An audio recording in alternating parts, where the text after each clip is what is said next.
नमस्कार. जयरावजी. जय भीम मित्रांनो. मी अविनाश पारे तुमचं पुन्हा एकदा स्वागत करतोय लोकशाहीराची साहित्य चर्चा या आपल्या युट्यूब चॅनलमध्ये.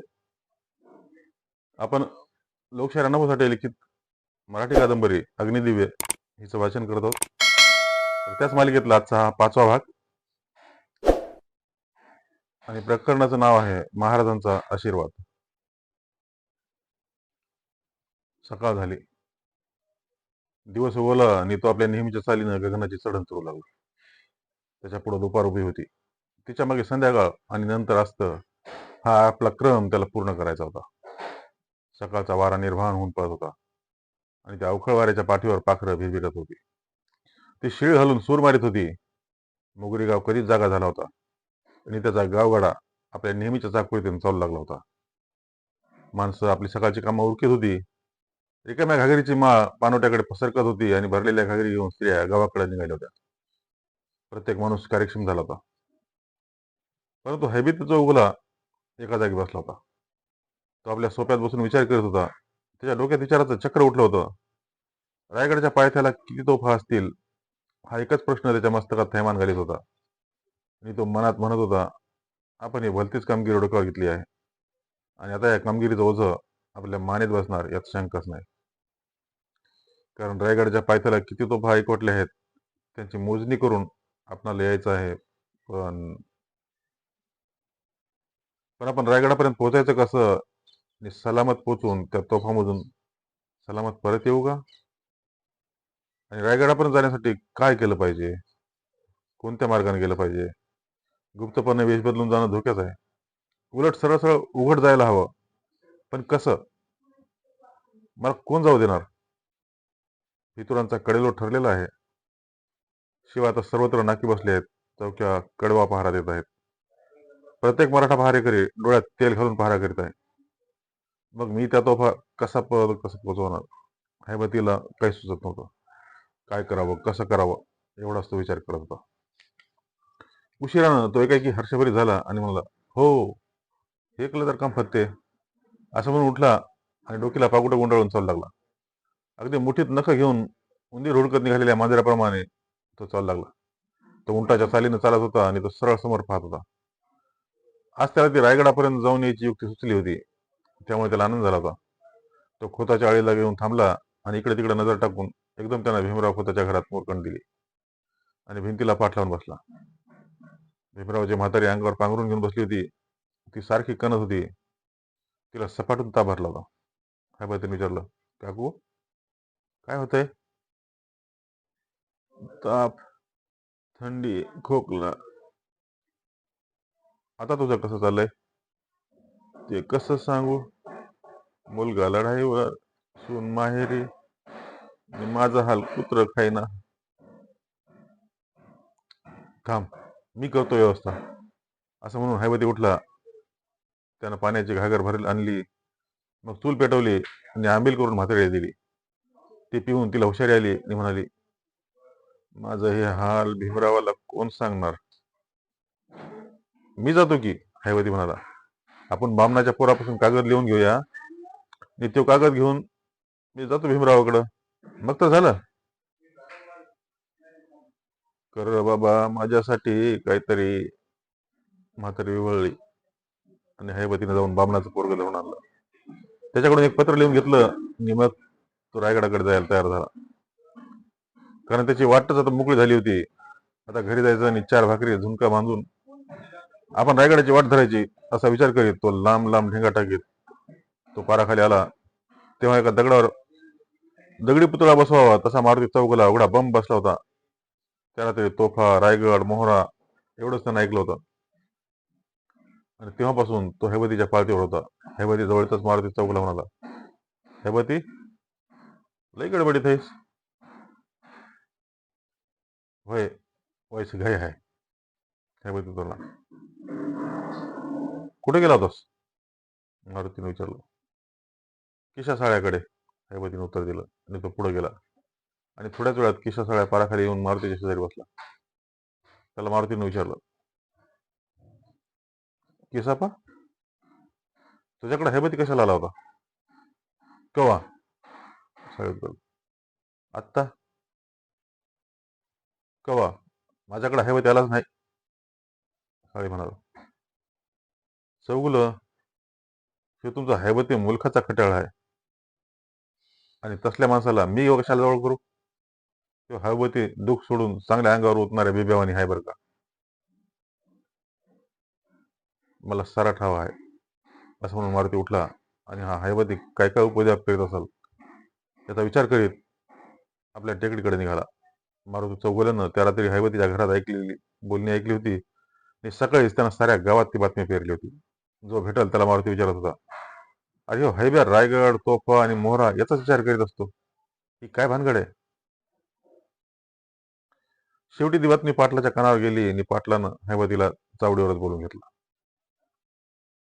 त्याला विचारलं, रात्री तुझ्याकडे परगावची माणसं आली होती, ती कोण होती? ते ते माझं मैत्र होतं, हैबती म्हणतोय तिला. त्यांच्या गावचं होतं ते? पाटलानं पुन्हा दरडावून विचारलं. त्याच्या गावचं नाव सातारा. कशाला आलं होतं? पाटलानं प्रश्न केला आणि बेरकी हैबतीनं पाटलाला टांग मारली आणि म्हणाला, ते शिवाजीराजाच्या लष्करात नोकरी करतात आणि म्या बी शिवाजीराजाच्या लष्करात भरती व्हावं असं सांगत होतं. पण म्या म्हटलं मी रायगडाला येऊन लष्करात भरती होतो, पण मला तोफखान्यावर नोकरी मिळायला पाहिजे, आणि किती मोहरा पगार मिळणार? तेव्हा ते त्यांनी सांगितलं की तू रायगडाला ये, मग तिथंच सारा ठरव. हे उत्तर ऐकून पाटलाची वाचत बसली. त्याची मती गुंग झाली. तो पुढं काहीच बोलला नाही, फक्त जा म्हणाला आणि हैबती आयटीत घरी आला. आणि त्याच दिवशी त्यानं टोलेजंग व वाड्याचा पाया घातला होता. म्हणजे रामा चौगुला आता वाडा बांधणार या विचाराच्या डोहात सारा गाव गटांगळा खाऊ लागला. जो तो विचार करू लागला की रामा चौगुल्यानं एवढा पैसा आणला कुठून, आणि मारुती चौगुला काकात तलवार घेऊन हैबतीचाच विचार करीत आपल्या गावाकडे निघाला. या हैबतीनं एवढा पैसा आणला कुठून याच त्याला पुढं पडलं होतं. तो गावाबाहेर पडून एका फांदीनं पुढं निघाला आणि पुढून दोन इसम आले. त्यांनी मारुतीला रामराम करून विचारलं, पाहुणं, हैबतराव चौगुले गावात आहे ती, आणि ते आम्हाला भेटतील का? तुम्ही हैबतीच्या भेटीला आला होय का? तेव्हा तुम्ही बी तसलेच असणार. मारुती चौगुल्याला भेटून नागेंद्र म्हणला, अहो तो हैब्या मुलखाचा खट्याळ आणि त्याच्या भेटीला तुम्ही आलाय, तेव्हा तुम्ही बी तसलेच असणार. जावा, हाय की तो गावात, आज रायगड, तोफा आणि मोहरा ह्याचा विचार करीत असेल. तसं काय म्हणता? एक इसम म्हणाला, तुमच्या ह्या गावचा ह्यो हैबती चांगला आहे, त्याला पुन्हा उठवील. असं का? मग जा, हाय गावात. मारुती चौगुला वैतागून म्हणाला, जावा लवकर, नाहीतर तो हैबती चौगुल्याची भटक भवानी कुठेतरी जाईल. नंतर मारुती चौगुला तिथं थांबला नाही. तो डोकीत रागाची आग घेऊन आपली टेकडी चढू लागला आणि ते दोन्ही सम गावाकडे निघाले. भीमराव खोताच्या म्हातारीचं सांगावा आणि ती चिठ्ठी घेऊन हैबत घराकडे निघाला होता. आता आपलं काम अधिकाधिक झालं असं त्याला वाटत होतं. तो सोनाराच्या बोळातून चौगुल्याच्या आणीकडे निघाला आणि पूर्ण पाटील आला. त्याने विचारलं, हैबती, आज कसली गडबड आहे? पाटील, आज आज निघतो. हैबती हात जोडून आला, आज रायगडाला जाऊन लष्करात नोकरी धरतो. लोक नाव ठेवल्यात आणि मला बी बसून कंटाळा आलाय. शाब्बास, पाटील संतुष्ट होऊन म्हणाला, जा कर महाराजांची चाकरी. आई अंबाबाई तुला काही कमी पडू देणार नाही. आणि हो, आज ते ज्योतीने जिजाबा रायगडला निघाली ती, पर त्याचं निराळ आहे, ते गड बघून येणार आहे ती. ती बातमी ऐकून हैबतीला आनंद झाला. ज्योती आणि जिजाबा रायगडाला निघाले तेव्हा त्यांच्याबरोबर चंद्रही असणार. आता आपण पुढं काय करावं असा विचार करीत तो घरी पोहोचला. त्यानं वाट्याच्या भाकरी बांधल्या आणि रामा चौगुल्याच्या तट्ट्यावर कोवीर घातलं आणि चंद्राचा विचार करीतच तो रायगडची वाट चालू लागला. आणि मैलभर पुढे जाऊन एका झाडाखाली बसून चंद्राची वाट पाहू लागला. जिजाबाच्या घरात गडबड झाली. दारात दोन घोडी उभी होती. ज्योती कंबर बांधून त्याच्या सोप्यात बसला होता आणि त्याच्या शेजारी बसून जिजाबा चंद्राबाला म्हणत होता, चल आटाप लवकर. आणि चंद्र आवरावर करीत होती. ती लव्हाळ्याच्या काडीसारखी हलत होती. आता आपण रायगडला जाणार, गड पाहणार तिथं महाराजांचं दर्शन होणार आणि खशाबाई भेटणार. या विचारानं ती हर्षभरीत होऊन वाट खर्चाची बांधाबांध करीत होती. पुन्हा जिजाबा म्हणाला, चंद्रा झालं का? अगं दिवसानं दुपार गाठीत आणली की आपण कवा निघायचं? झालं नाही तुझं? झालं झालं, चंद्रा चौकटीतून म्हणाली. माझं झालं, निघूया का? असं म्हणून तिनं घरात जाऊन एक पडशी आणून जिजाबा पुढे ठेवली आणि ती पडशी घोड्यावर लादून जिजाबा तयार झाला आणि चंद्रा, जिजाबा, ज्योती ही तिघं रायगडाची वाट चालू लागली. तेव्हा चंद्राचा आनंद तिच्या हृदयात मावत नव्हता. तिच्या काळजात भयंकर ओढ उठली होती. ती लगबगीने चालत होती. आपण रायगडावर कधी पोहोचणार, महाराज कधी दिसणार आणि खाशाबाची भेट कधी होणार याचाच ती विचार करत होती. ज्योती, जिजाबा आणि चंद्र जवळ येताच हैबती धडपडून उठला. त्याला ज्योतीने विचारलं, काय हैबती, कुठपर्यंत जाणार तुझा हा फेरा? मी जातो रायगडाला, हैबती म्हणाला. काय करू बसून, बरं वाटना. तो महाराजाच्या लष्करात चाकरी धरावी असा मी विचार केलाय. भले, ज्योती हसत म्हणाला. आता तुझं डोकं उघडलं नाही का? ठीक आहे, चल निक्कर महाराजांची चाकरी. अहो तुझं सोन्याहून पिवळं होईल. नंतर ज्योती, जिजाबा, चंद्रा यांच्याबरोबर हैबती आपला तट उडीत निघाला. तेव्हा चंद्राच्या कपाळावर आठवी म्हटली होती. ही पीड आपल्या बरोबर कशाला निघाली असं तिला वाटत होतं. ती मनात कडत होती आणि हैबतीकडे मुळीच पाहत नव्हती. परंतु हैबती चालत चालत तिच्याकडे नजर झुगारीत होता. ज्योती, जिजाबा, चंद्रा, हैबती ही चौघ पुढे चालली होती आणि त्याच्या मागं थोडं अंतर राखून दोन्ही सम पाय उचलीत होते. परंतु ते आपलं अंतर मुळीच कमी करीत नव्हते. त्यांचे चार डोळे हैबतीच्या पाठीवर एकरूप झाले होते. दिवस मावळतीकडे झुकला होता. संध्याकाळ जवळ येत होती. वातावरणात आल्हाद भरला होता. प्रकाश पुढे निघाला होता आणि त्याच्या पाठीमागून अंधार पाहायला उचलत होता.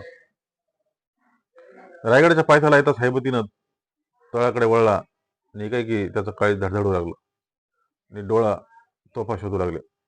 ज्योती, जिजाबा, चंद्रा ही तिघं नेटानं गड चढू लागली. पहिल्या चौकीवर जाताच पहारेकरी उठला आणि मिथून म्हणाला, गावाचं नाव काय? सरनोबत प्रतापराव गुजरांची मुगरी, ज्योतीनं दाबत उत्तर दिलं. कुठं जाणार? पहारेकरीने विचारलं. कुठं म्हणजे? गडावर जाणार, ज्योती म्हणाला. मी खाशाबाचा बाप आहे आणि मी त्याचा सासरा आहे, जिजाबा म्हणाला. आणि ही खाशाबाची बायको. पुढं बोला. पुढं काय बोला? जावा, पहारेकरी बोलला. आणि ती तिघं पुन्हा गडाची वळणं ओळखू लागली. ती पुढले अनेक चौकीदारांनी त्यांना जुजबी प्रश्न विचारून त्यांची वाट मोकळी करून दिली आणि ती तिघं एकदाच गडावर जाऊन पोहोचली. तेव्हा चंद्र आनंदाने भारावली होती. तिची ती तरल नजर सर्वत्र भिरभिरत होती. ती तिघं मुख्य दरवाजातून आत गेली तेव्हा महाराज आणि प्रतापराव गुजर अंगणात बोलत उभे होते. त्यांना ज्योती आणि जिजाबा यांनी मुजरे केले आणि चंद्रा बावचळली. महाराजांना समोर पाहून ते उगीच कावरी बावरी झाली होती आणि आपण कसं उभं राहावं, बोलावं लागलं तर कसं बोलावं याचा ते विचार करीत होती. आणि उजव्या पायाच्या अंगठ्यानं नखाकडे एकटक पाहत होती. तिचा जीव गुदमरला होता. अरे कोण?